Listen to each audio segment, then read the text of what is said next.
So in this video, we're going to have a look at the complete workflow when using RegistrationMagic to create a registration page. Right, so the first thing that we'll do is we'll head over to RegistrationMagic and let's create a form that we're going to use for our registration. So we'll head over to New Form. We'll give the form a name. Let's call it Demo Registration and we'll hit Save.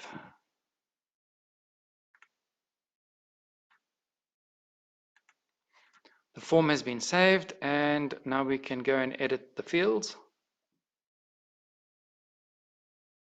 So you'll see that the default fields are inserted, such as username, password, and email. But we would like to get a little bit more information from our users.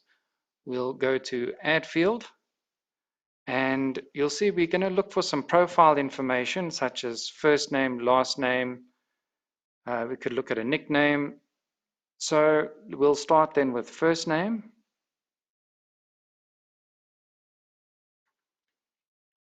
We'll give it a label of first name.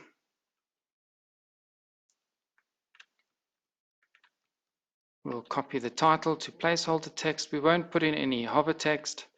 We won't look at any icon settings. And we'll add to form.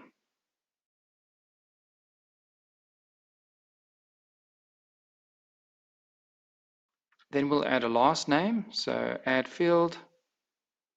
We'll look at last name.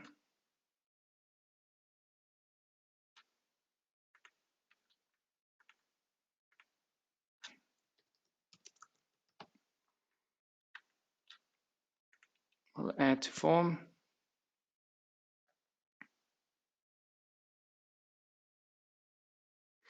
Right, we can now just slide that up and down on our form. So we'll have the first name, the last name, the username, the password, and the email. So we'll move the email address up as well. So you've got first name, last name, email, and we'll add a nickname.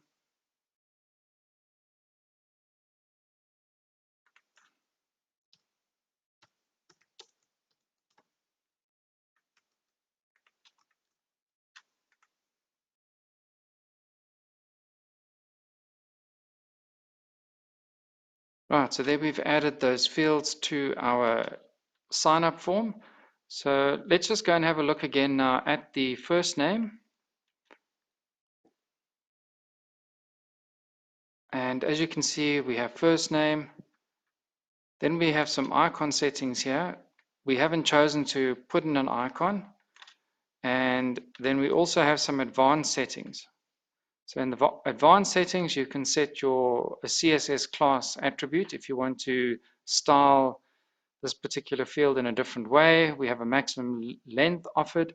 And here we can set the required field preference. So in this case, we would like to put in a required field and we can allow the user then to edit this after submission. We'll update that field. We'll head over to the last name field.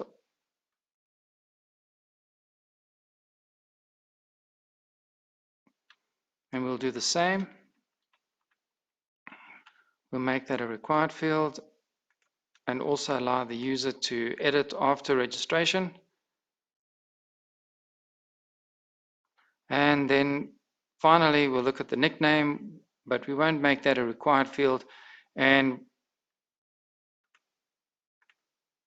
what we can do is we can then just allow this one to be edited after registration if the person would like to do that. So let's set that.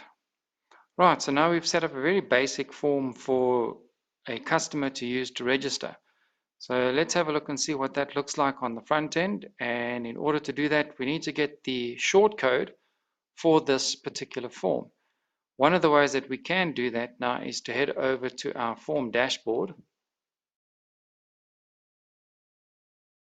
And on the right-hand side, you'll see we can copy that form ID. So we'll copy that. And what we'll do is we'll head over to some pages on our website, and let's create a page to register. I've already created the page, so we'll go into edit that page.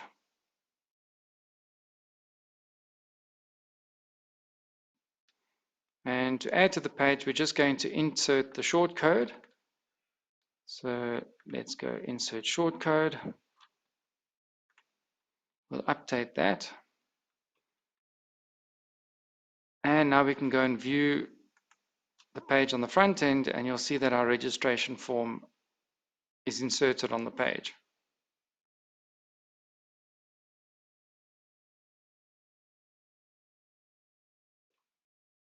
Right. So first name, last name, nickname, and email.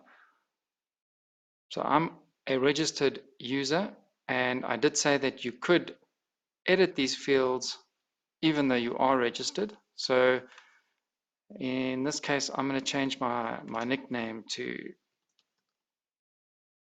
Bruce nickname.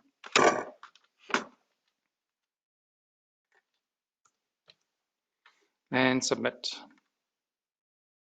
So that will essentially just update my information. Right, submitted. So I am now registered. If I was not a registered user on the website, let's take that. We'll open a separate browser.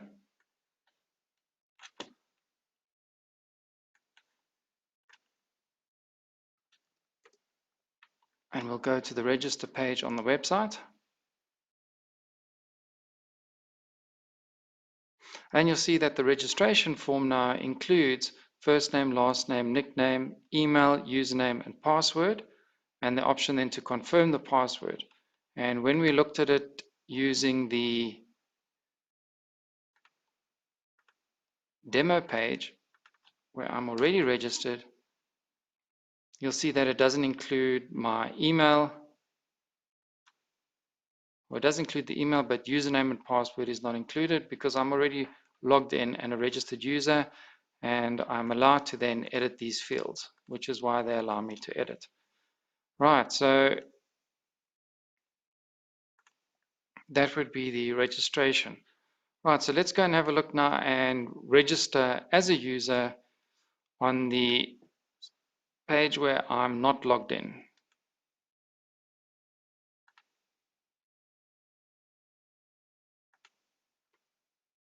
Right, so here we have that page, and I'm not a registered user. So here we are on the page to register, and I'm going to register as a demo user.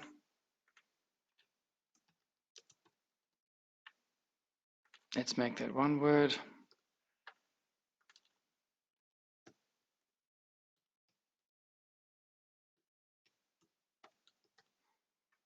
Email address. My username I will put as demo user. My password.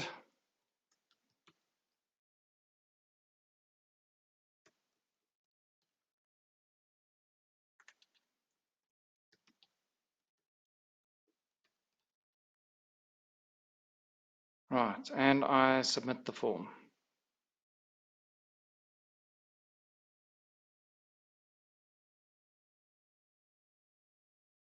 So my demo registration has been submitted, and now I can head back to my website and let's have a look and see what happened there. So here we are, and if I refresh this page, you will see that the demo user has been created. And if I head over to RegistrationMagic and I go and look at all the forms and I go to demo registration, you'll see that it does register the 2 forms that were submitted. And if I just click on that number 2, it will now show me the 2 users that are on website. Now here is the demo user entry, and that was the form that I submitted as a logged in user. So if I click on that, I can now export. I can mark all as read. I can now also go in and view that user's details. So here we have the details, when they subscribed, the browser they used, and I can also edit that submission if I wanted to edit that submission. So let's go back to the user manager.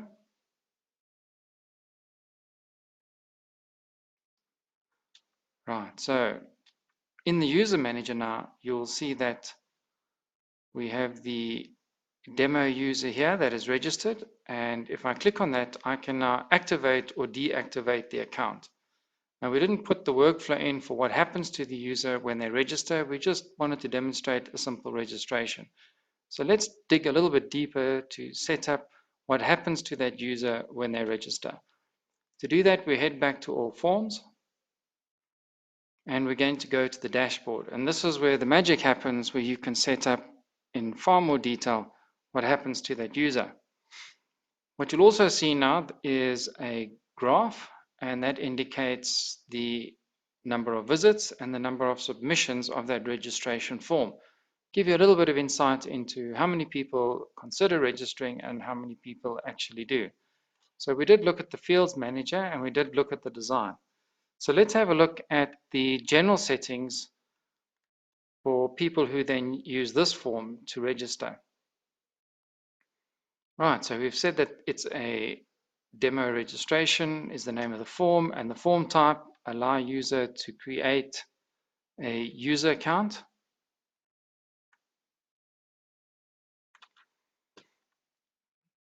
We didn't enter any content above the form, so what we can do now on future registrations is registration content above the form.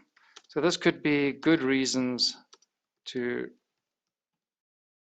register. So we'll add that above the form. There's no price attached to this form, and we're not going to limit the number of registrations to the form. When we click on save, great. So if we want to see what that looks like, let's head over to that form and we'll just reload the page. And now you'll see that there is an additional set of information that appears above the form.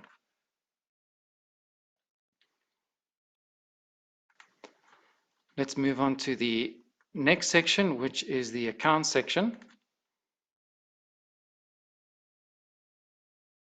Now you'll see that a user account is created and we've set the user role to subscriber. We could have given the user an option to choose their user role and then select which user roles they could choose from. In this case, though, we've limited them to a subscriber role as a general website registration form. We could have forced the login after registration, but we haven't, and we could also hide the username field. The email will work as a username. So in this case, though, the email doesn't work as a username. The user will enter their username. Let's save that. There's nothing that we want to change there. And we can look at what happens when the post is submitted. So here's the success message that the form has been successfully submitted. So when the form is submitted, we can say, thank you for submitting your registration application. Right, then we can display a unique token number should we wish to to do that. And then we could also look at redirection, so either to another page on the website or to a different URL on a completely different website anywhere else. And we could also look at sending the submitted data to an external URL, and that might be for use in other applications. In this case, we'll just stick with the success message and save.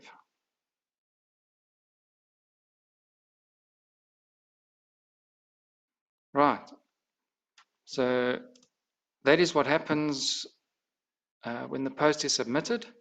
We can now also look then at an autoresponder. So what happens when the form is submitted? So we could auto reply to the user. In this case, though, we're not going to do that. So while we're looking at autoresponder, there are some emails that are generated when a user registers on the website. So let's have a look at those.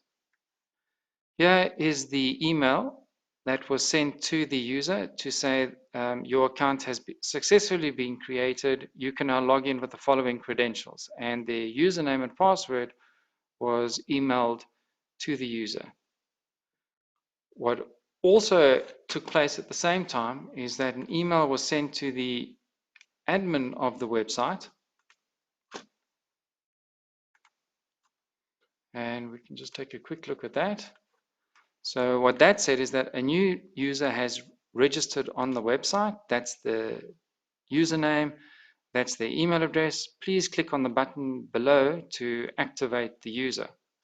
So just by clicking on that button, the user can be activated. But before we activate the user, just want to have a look at a couple of other things before we complete that process. We haven't set any limits, and here we have access control. So enable date-based form access control. So that's when the form is then only available between certain dates. So that might be for a limited time subscription option. Enable a passphrase-based form access control. That would almost be like setting up a password. So only people with that passphrase will be able to access the form. So also might be good to link that then to some kind of a promotion. Enable user role based form access control. So if you only wanted specific registered users who have logged in to be able to access the form, you could do that. And then also domain based access control. So only email addresses from a specific domain could have that access. And then access denied role. So if you're not authorized to access to view the content, you're not able then to see the content. So if you don't match these conditions, you will then see a message that you don't have access to register on that form. And then we have the access control, we have the email templates. So this is typically what would be sent. So this is the one that we saw, which said your account has been successfully created. You can now log in using the following credentials. So we saw that earlier.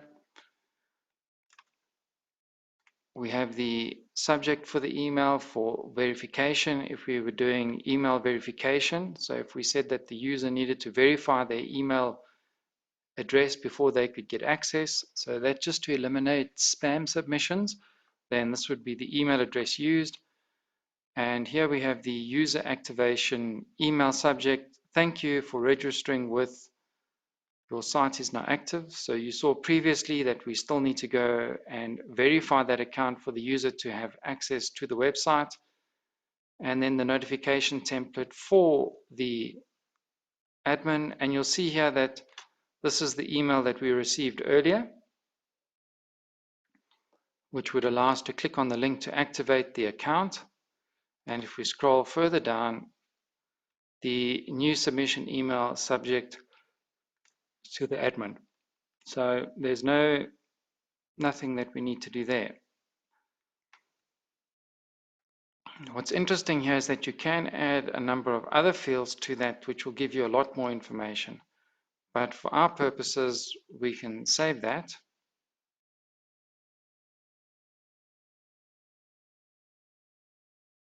And let's just go and have a look at the global overrides. So there are some global settings that are set up, and this would allow us to then obviously overwrite them.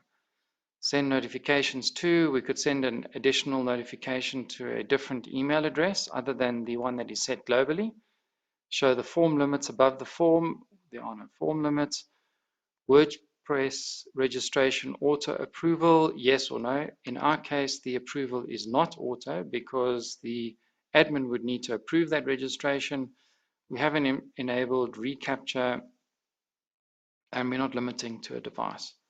So now that we've had a look at that, let's just go and have a look and see what happens if we try and log in before the account is approved. So we'll head over to our website and we have the login, the registration, but we don't have a login form. So what we need to do is create a login form for users who want to log in. So we'll head back to RegistrationMagic and we'll go back to the dashboard or the dashboard for the plugin, and we're going to add a form which will be a login form. Here is the standard login form created when you install the plugin, so we can go and have a look at that. And you'll see that it's a pretty standard form with a username and a password for the login. So we can go ahead and use that form. Another place then to get the short code, we don't need to go to the form dashboard. We can copy the short code there, and let's go and create a login page. So we'll head over to pages. I've already created the login page, and we're just going to insert the short code on the page, and that will allow us to log in. So there we go. We have the login, and we're going to add the short code. We'll publish that, update that, and then we'll have a look and see what that looks like on the front end.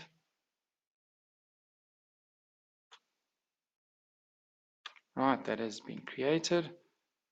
And when we look at it on the front end now, you will see that it pulls up my account information because I'm already logged in as a user. But if I wasn't logged in as a user, I could then, let's head over to our page. And here we're going to log in as the user that just registered. So my username was demo user and the password.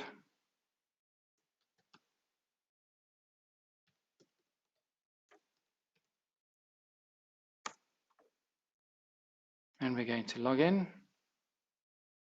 And you'll see now that the account hasn't been activated. So we're getting the message account not activated. So to activate the account for users, if we're going to do it in a manual process, we'll head over back to RegistrationMagic and we can move over to User Manager. So in this case, each user has to be approved for membership. We'll head over to Demo User, click on Activate. And now when we go back to our login page, Demo User,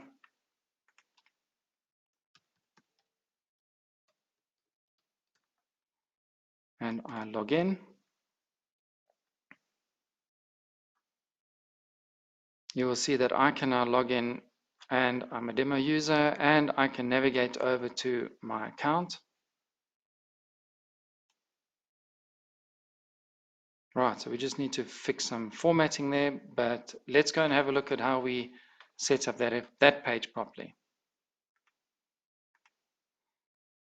Right, so here we are. That's the demo user that was approved. If I go back to all forms,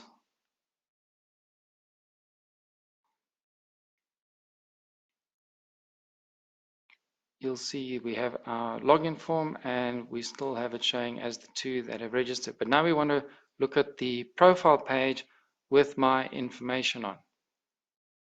Before we do that, let's have a look at the email that was sent.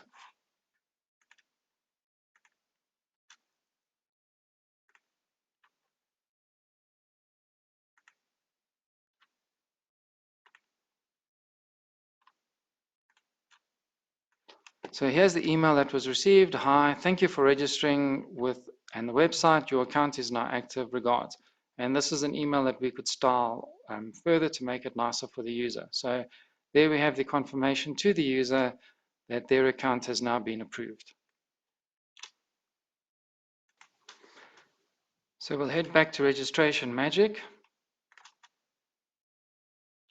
And we're going to set up that page that's used to display the user's information. To do that, we head over to Global Settings. And in Global Settings, you can set the global pages. And that would be the default pages then for the different tasks that need to be performed when managing accounts. And here we can set the default registration page. So let's set that then. So if somebody wants to register, that will automatically be the page they'll be redirected to. And then the default user account page, and in this case, we'll call it submissions.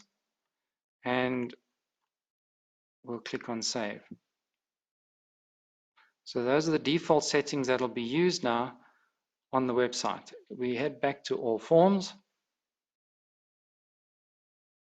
We can go and look at our demo registration dashboard.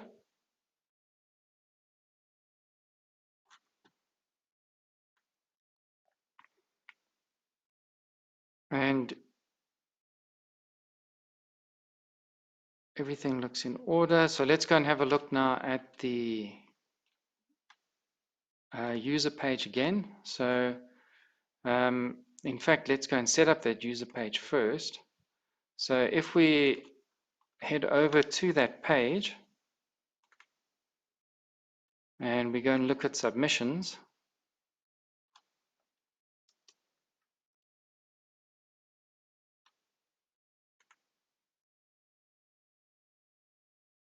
and you'll see that a short code is needed then to display the user information.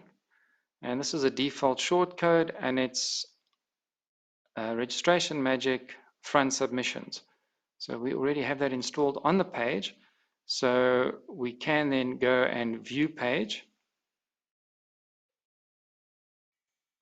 And you'll see the user information on that page. The same thing that we can do then is head over to where we were before. Let's just refresh that login information.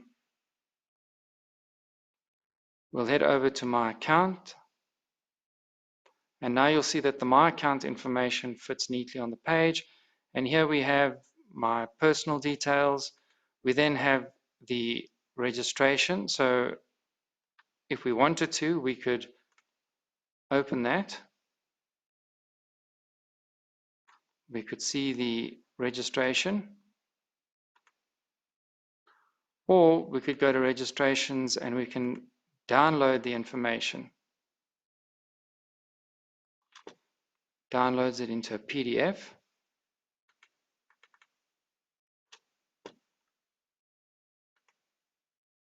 Okay, and at the moment you'll see the information isn't displaying correctly, but that is something that we will resolve.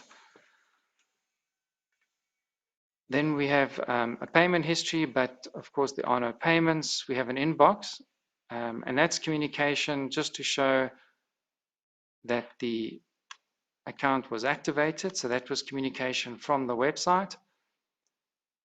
If you had any orders, there would be an order, any downloads, addresses. So this would be more for shipping, more around WooCommerce.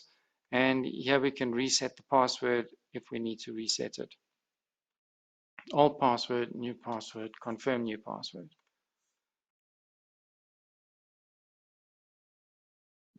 So here the user gets a good idea of their history on this website. So let's head back to Registration Magic,